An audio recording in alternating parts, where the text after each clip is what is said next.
Hey everyone, welcome back to the channel. If you're driving a Jeep, Dodge, or Chrysler and you've been hit with the dreaded P0507 trouble code, you've come to the right place.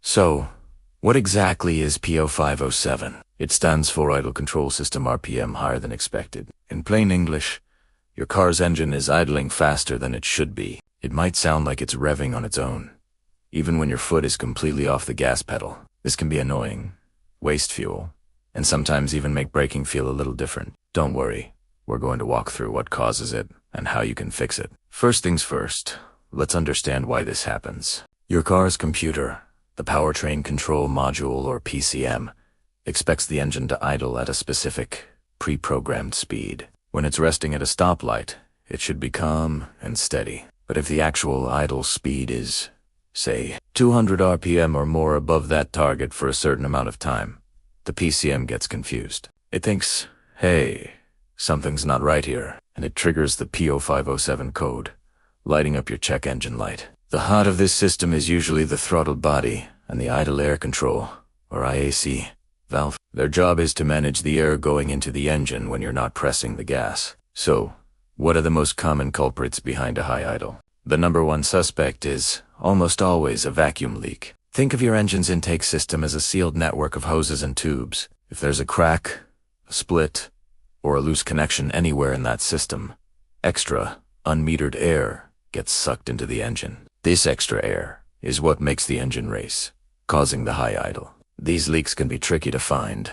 They often hide in old, brittle vacuum hoses, a bad intake, manifold gasket, or even a leaking brake booster. A quick visual inspection can sometimes reveal an obvious crack, but often you'll need to do a more thorough check, maybe with a smoke machine to see where the air is escaping. Another major cause is a dirty or failing throttle body. Over time, carbon, oil, and gunk can build up right around the throttle plate. This buildup can physically prevent the throttle plate from closing all the way. Even a tiny gap is enough to let extra air sneak past, which, you guessed it, raises the idle speed. In many cases, a good, thorough cleaning of the throttle body is all it takes to solve the problem. You'll need a specific throttle body cleaner and a soft brush or cloth to gently wipe away all that grime. Be careful not to damage any sensitive electronic components while you're in there. If your vehicle has a separate idle air control valve, that could also be the problem. The IAC valve is a small motor that the computer uses to make fine adjustments to the idle speed by controlling a small air passage. Just like the throttle body,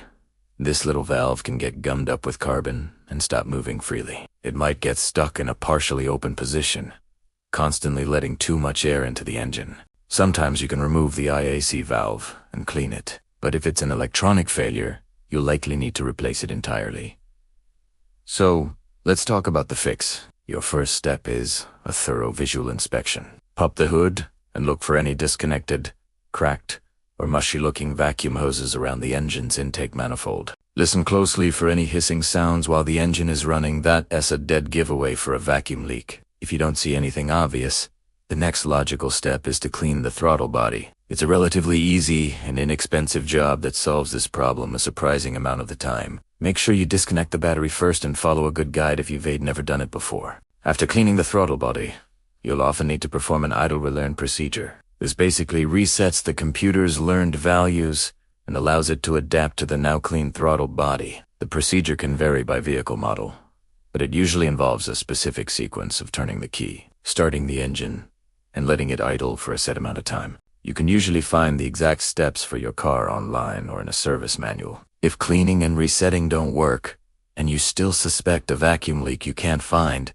a smoke test is the professional way to pinpoint it. A mechanic pumps harmless smoke into the intake system, and wherever the smoke comes out, that's where your leak is. It's the most definitive way to find those sneaky, hard-to-see leaks. And if all else fails, it might be time to test and potentially replace the IAC valve, or even the throttle position sensor, as a faulty sensor can sometimes send incorrect information to the computer. So, to recap, P0507 means your idle is too high. Start by checking for vacuum leaks, then clean your throttle body and perform an idle release. If that doesn't fix it, investigate the IAC valve and other related sensors. It's a very common code, and with a little patience, you can often fix it yourself, right in your own garage. Thanks for watching. I hope this guide helps you get that P0507 code cleared and your engine idling smoothly again. If you found this video helpful, give it a thumbs up, and don't forget to subscribe for more car repair tips and tricks. Drop a comment below if you've dealt with this code before and let us know what the fix was for you. See you in the next one.